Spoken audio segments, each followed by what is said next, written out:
Einstein जी बताए थे कि विक्षेपण क्या है ना, बचा हुआ अवशिष्ट पदार्थ और बचा भोजन जिसको कहते हैं कोशिका की सतह की ओर गति करता है, शरीर से बाहर निकाल दिया जाता है, क्या कहलाता है विक्षेपण।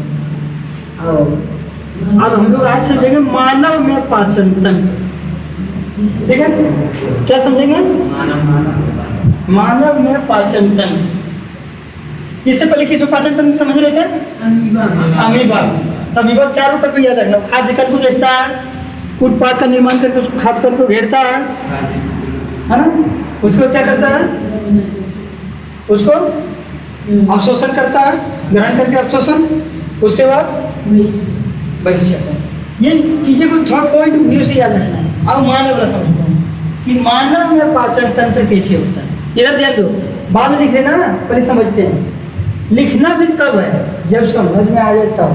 यदि कोई चीज समझाया समझ में ना आए तो नहीं लिखना है, तो क्या करना है, फिर समझना है, पूछना है, कापी में वही चीज करना है जो तुम्हें समझ में आ जाए। जो चीज ना समझे उसको कापी में लिखिए की काम करना, काम करने आवश्यक नहीं। मानव में खाए गए जटिल खाद्य पदार्थों को शरीर द्वारा अवशोषण के योग्य सरल पदार्थों में बदलना पाचन कहलाता है।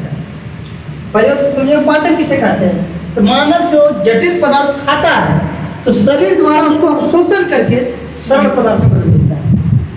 ध्यान देना, तो आपने समझो बोल कर, मानव जटिल पदार्थ को खाता है, शरीर उसको अवशोषित करके सरल पदार्थ में बदल देता है। मानव जटिल पदार्थ को खाता है, शरीर उसको अवशोषण करके सरल पदार्थ में, इसे कहते हैं पाचन। क्या कहते हैं इसे? किसे कहते हैं पाचन? बोलो भाई, अपनी भाषा बोल कर दिखाओ, क्या बोलना है? मानव जटिल पदार्थ खाता है, शरीर अवशोषण करके सरल पदार्थ बना देता है, क्या कहलाता है? पाचन। राहुल बोले, बोलो। मानव जटिल पदार्थ खाता है, उसको अवशोषण करके सरल पदार्थ बनाता है। कौन बनाता है? शरीर। शरीर, उसका शरीर ही तो है ना, शरीर का ये क्या करता है? उसको अवशोषण करके सरल पदार्थ में बदल देता है, क्या कहलाता है? पाचन। मानव में यह क्रिया एक लंबी नली में होती है ना, ये क्रिया जटिल पदार्थ को खाना, अवशोषण करके सरल पदार्थ में बदलना कहाँ होता है? एक नली में होती है, जिसे आहार नाल कहते हैं। मतलब में मानव में पाचन किसे कहते हैं? ये पाचन जहाँ होता है उसे क्या कहते हैं ना? आहार नाल की लंबाई की बात करें तो ये मुख से लेकर गुद्दा, पेट के निचला भाग गुद्दा का है, गुद्दा तक यह लगभग 9 मीटर लंबी एक कुंडलित नली होती है। आहार नाल में ही पाचन तंत्र पूरा होता है। आहार नाल मुख से लेकर के गुद्दा तक रहता है। लंबाई कितना होता है? टोटल 9 मीटर होता है। ये कैसी रचना होती है? कुंडलित रचना होती है। गुहा से लेकर के गुद्दा द्वार तक फैलाता है, ये पूरे कुंडलित रचना सब क्या कराता है? 9 मीटर हाँ, कुंडलित होता है, लंबी थोड़ी होती है, कुंडलित होता है। देख नहीं रहे, पूरा कुंडलित होती है, बुरा बुरा लंबा सिर्फ इतना ही होता है।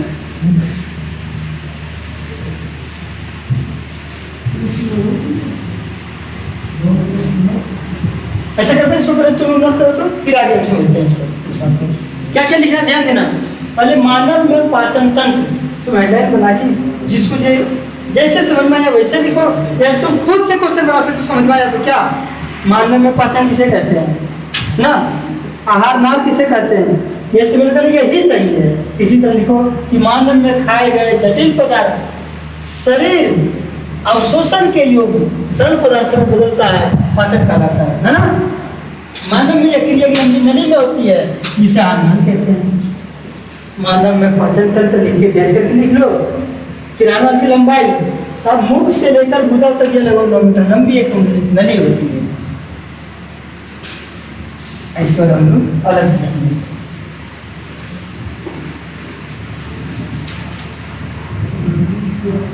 इतना कब है? जब समझ में है ना। और समझते हैं आहार नाल के प्रमुख भाग। आहार नाल के प्रमुख भाग कौन कौन है? तो पहले यहाँ ध्यान से देखो, आहार नाल के पहला भाग जो है ना, आहार नाल के जो शुरुआती भाग पे पहला भाग इसका है मुख। है ना। आहार नाल का पहला भाग क्या है, मुख या मुख गुहा। मुंह जिसे करते हैं उसको जगह बनता है ना, यहाँ भोजन डालते हैं कुछ जगह है, उसको कहते हैं मुख गुहा। तो आहार नाल का पहला भाग मुख या मुख गुहा। उसके मुंह में ही होता है क्या, जिह्वा, है ना। मुंह में क्या होता है, जिह्वा। इसके बाद जैसे ही भोजन जाता है उसको कहते हैं ग्रास नली या ग्रासिका। जैसे मुंह में भोजन लिया, भोजन जिस नली से होकर के जाएगा वो नली, ये नली क्या कहलाता है, ग्रासिका या ग्रास नली, है ना। और यहाँ पर बना होता है डायफ्राम, है ना। ये क्या है, डायफ्राम। जो भोजन मुंह में डाले ग्रास नली से हो करके, ग्रास नली से हो करके वो भोजन किस में आएगा, इसको कहते हैं अमाशय। क्या कहते हैं इसको, अमाशय। ये भोजन अमाशय में जमा होता है। कहते हैं पेट भर गया, खाते खाते कहते हैं कि पेट भर गया, इसका मतलब अमाशय भर गया। भोजन जमा कहाँ होता है कि अमाशय में, और यहाँ से उसका पाचन होना शुरुआत होता है और ये धीरे धीरे प्रक्रिया बढ़ती है। पेट भरना का मतलब अमाशय भरना। डायग्राम है, डायफ्राम। डायफ्राम ग्रास नली जो है, ग्रास का जो ग्रास नली है, ये ग्रास नली के पास एक रचना होती है जो भोजन को जाने जान पड़ता लेकर के है, तो वहाँ से होता है। जिसे हम श्वास लेते हैं तो वहाँ से ऑक्सीजन जा रहा है, तो उसको किधर भेजना है, खाना है तो उसको किधर भेजना है, तो इसको कहते हैं डायफ्राम। समझ में आया। कभी कोई देखो हिचकी आता है खाते खाते हम लोग को, ये कारण डायफ्राम के पास एपिग्लोटिस नामक एक रचना होती है, जो जैसे भोजन जा रहा है तो हट जाएगा, भोजन को जाने देगा। जैसे ऑक्सीजन जा रहा है उसको फेफड़ा तरफ भेजेगा। कभी कभी हमारा दिमाग कहीं और तरफ खाना खा रहे होते हैं तो खाना जाने लगता है कंठ द्वार की तरफ, ये फेफड़ा की तरफ, तो बस उधर से एपिग्लोटिस मारता है, बस भोजन बाहर सड़क जाते हैं हम लोग, है ना। ये है यहाँ एक डायफ्रामिक रचना है, जहाँ एपिग्लोटिस नामक रचना होती है जो भोजन को अमाशय की तरफ और ऑक्सीजन को कंठ फेफड़ा की तरफ जाने देता है। इन्हें ऑक्सीजन जा रहा, सांस ले रहे हो कि पानी पी रहे हो, डिपेंड करती है, यही यहाँ जान पड़ता रहता है। दोनों का रास्ता यहाँ से अलग अलग होता है। एक फेफड़ा तरफ एक जो अमाशय तरफ, समझ आएगा। तो भोजन जमा हो गया कहाँ कर, अमाशय में। अब उसका पाचन होने का कुछ और रचना है। ये सबसे बड़ी रचना तुम्हें दिख रहा है, अमाशय से बड़ा रचना दिख रहा है, इसको कहते हैं यकृत। क्या कहते हैं इसको, यकृत। यकृत में बनता है पित्तरस, जो हरा ढंग का दिख रहा है वो क्या है, पित्तरस। कौन बनाता है, यकृत बनाता है। यही पित्तरस भोजन को पचाने का काम करता है। भोजन जमा होता है कहाँ पर, अमाशय में। कहाँ पर, अमाशय में। अब पचाने का काम करता है पित्तरस। पित्तरस क्या बनता है, यकृत में। पित्तरस क्या बनता है, यकृत में। पूरे आहार नाल का सबसे बड़ा कुछ भाग है जो क्या है, यकृत, जिसको हम लोग अपनी भाषा में बोलते हैं लीवर। क्या बोलते हैं, लीवर। लीवर। इसके बाद और क्या क्या, पित्त नली। देखो पित्ताशय इसमें बनता है, यकृत पित्ताशय बनाता है, और इस नली से होकर क्या अमाशय में आता है, पित्त नली।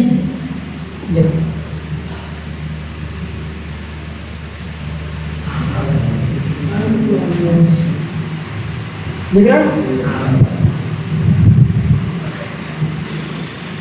ना, क्या दिख रहा है तुमको, ये यकृत है। ये वाला भाग क्या है, यकृत है, और ये वाला भाग क्या, अमाशय है। भोजन इसमें आकर के जमा होता है। जब बोलते हैं कि पेट भर गया मतलब अमाशय भर गया। कभी नहीं लगता खाना यहाँ तक पहुँच गया है, इसका मतलब फुल भर गया, पूरी तरह से भर गया। ग्रास नली में भोजन आ रहा है ना, इतना खाना नहीं चाहिए, वरना क्या होता है, पचपे नहीं खाए, कहता है ना, नहीं दिक्कत होता, पचने में दिक्कत होता, सड़ जाता है। जैसे कोई बर्तन खाना बनाने वाला, उसमें दो गिलास चावल बन सकता है, उसको 3 गिलास डाल दो, क्या हो, भोजन अच्छा से नहीं बनेगा ना। तो उससे हमारे जितना चाहिए उससे थोड़ा कम ही खाना चाहिए ताकि अच्छा से बने। 2 गिलास बन सकता है, 1.5 ही दो, अच्छा से बनेगा ना, फूल भी बनेगा, अच्छा लगेगा खाने। तभी भोजन क्या भर पेट कभी एकदम नहीं खाना चाहिए, है ना। जितना भी भूख लगा है उससे थोड़ा सा कम खाना चाहिए ताकि अच्छी तरह से पाचन हो सके, हमारे शरीर की ऊर्जा मिल सके। समझ आ रहा बात। ये जो हरा दिख रहा है वो क्या है, पित्त रस।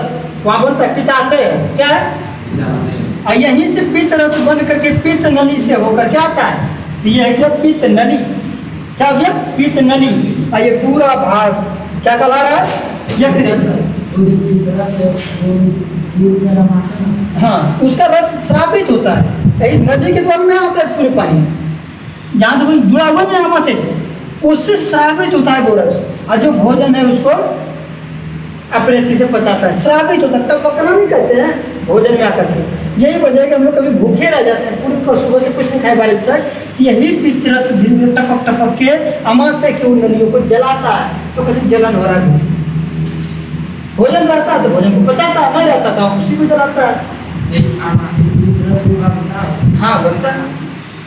ये ऑटोमेटिक हार्मोन स्राव के कारण होता है, इसको जरूरत नहीं पड़ता बनाया हो तो, ये अपने आप बनता है। जिस तरह शरीर की अन्य क्रिया अपने आप होती है, ये भी अपने आप बनता है। इसका कार्य क्या है? भोजन को पचाना। नहीं वही खाना खाओ तो भी ये बन रहा होता है। भूखे रहने से इसीलिए पेट में अल्सर हो जाता है, घाव हो जाता है पेट में, इसी के कारण, क्योंकि ये श्रावित होते रहता है। भूखे रहते हो जलन होता ही नहीं होता है, किसी से ना होता जलन भूखे रहने से होता ही होगा। पेट में चूहा को जिसको बोलते हो ना, बाकी बात समझो। एक ये भाग यहाँ जो तुमको आग के आकार में दिख रहा है, ठीक है, आग जैसा, इसको कहते हैं अग्नाशय। ये भोजन को गर्म करता है, अग्नाशय। उस इसमें आग टाइप का चीज नाम है, क्या है? अग्नाशय। जब जैसे भोजन खाए, है ना, भोजन ग्रहण किए, अब पानी पी लिए, अग्नाशय ठंडा हो जाता है, भोजन पचे या नहीं जाता। तो गर्मी तो सबको चाहिए ना पचने के लिए। ये देखो एकदम अमाशय के जस्ट नीचे कौन है? अग्नाशय। ऊपर में क्या है? पितरस। पितरस पचाने का काम करेगा, लेकिन कब पचेगा भोजन? कब? जब अग्नाशय में वो गर्मी होती है। तो कब हमें पानी पीना चाहिए? भोजन के 1 घंटा के बाद। ये 2 घंटे पहले पी लो। भोजन जस्ट किया, पानी कच के पी लिया, तो क्या हुआ? आग में पचेगा, सड़ जाएगा, क्योंकि ये तुम ठंडा कर दिया, है ना। कभी भी ठंडा, पूरा ठंडा पानी नहीं पीना चाहिए, क्योंकि हमारे अमाशय के जस्ट नीचे क्या है? अग्नाशय। ठंडा हो जाता है, यही ठंडा वो गैस बनेगा और प्रकृति की बीमारी होगा।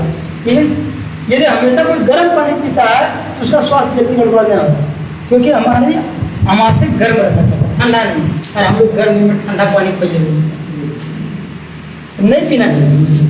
हाँ, नॉर्मल पी सकते हो, ठंडा भयंकर नहीं पी सकते बहुत। हाँ, नहीं पी सकते, बीमारी होगा, तुरते नहीं होगा।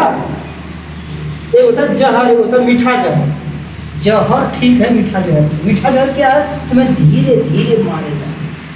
ये शराब पीते हो, कोई बुरी लक्षण है, गलत आदत है, सब मीठा जहर है। आज ही करोगे, आज ही कुछ नहीं होगा, धीरे धीरे धीरे वो आदत बनेगा और तुम्हारा पूरा संपूर्ण जीवन को नष्ट कर देगा। लेकिन कुछ चीजें होता है जो तुरंत होता है, तो उससे लोग बचना चाहता है। जैसे जहर खाएगा नहीं, खाई कहीं मर जाएंगे, डरता है। लेकिन दारू रोज पीता है, कारण तुरंत थोड़ी मरेगा, लेकिन वो आदत बनेगा धीरे धीरे, और पूरा संपूर्ण जीवन को सत्यानाश कर देगा तुम्हारा। तो जहर खराब हो, दारू खराब। किसी लोगों को घर परिवार उजाड़ता है, जहर से सब डरता है, खाता भी देख रहा था आपको मर जाना है। और भी देखो क्या है, अंदर में कुछ कुंडलित रचना है, समझना थोड़ा इसको, पूरे भाग को याद ही करना इस तरह से। अंदर में जो कुंडलित रचना है, ये विभाग, ये कहलाता है छोटी आंत। यही भोजन का संपूर्ण पाचन होता है, जो कुंडलित इसी में घूम घूम के क्या कहलाता है। अब ऊपर में जो तुमको कुंडलित ही दिख रहा है, लेकिन ये उससे आकार में बड़ा है, ये वाला आकार है ना, ये कहलाता है क्या? बड़ी आंत। ये गुद्दा द्वार है, जो छोटी आंत में भोजन पच गया, जो नहीं पचा, है ना, अपच भोजन होता है। ये अपच भोजन कहाँ जगेगा? बड़ी आंत में। अब बड़ी आंत से होते हुए ये भोजन गुदा द्वार से बाहर है ना, जिसको मल होता है। समझ रहा है? छोटी आंत में, समझ रहा है, छोटी आंत में भोजन पचता है। जो भोजन नहीं पचा, यानी कहते हो अपच भोजन, वो कहाँ चल जाएगा? बड़ी आंत में। बड़ी आंत से होकर के मल द्वार से कहाँ हो जाएगा? वो बाहर। ये पूरे आहार नाल सिस्टम है ना। मुंह या मुख गुहा, मुंह में जो क्षेत्र है उसको मुख गुहा, ठीक है। जीवा, मुंह में स्थित जीवा और दांत। उसके बाद ग्रासनली, भोजन ग्रासनली से होकर के कहाँ पहुंचता है? अमाशय की बगल में सबसे बड़ी यंत्र क्या है? यकृत। यकृत में क्या होता है? पित्ताशय। पित्ताशय में क्या बनता है? पित्तरस। पित्तरस स्रावित किससे होता है? पित्त नली से। समझ रहे? भोजन पचता कहाँ है? छोटी आंत में। भोजन का संपूर्ण पाचन कहाँ होता है? छोटी आंत में। और पच भोजन कहाँ जमा होता है? बड़ी आंत में। अब बड़ी आंत से गुदा द्वार से बाहर आता है। ये पूरी पाचन की प्रक्रिया है। हाँ, परिशिष्टिका यदि उसको धीरे धीरे यहाँ से पहुँचता है, हम कहते हैं परिशिष्टिका यानी अपच भोजन बड़ी आंत में परिशिष्टिका द्वारा आता है। क्लियर हुआ कि नहीं? अब इसके आगे भाग पर देखते हैं जो नोट करने वाली बात है।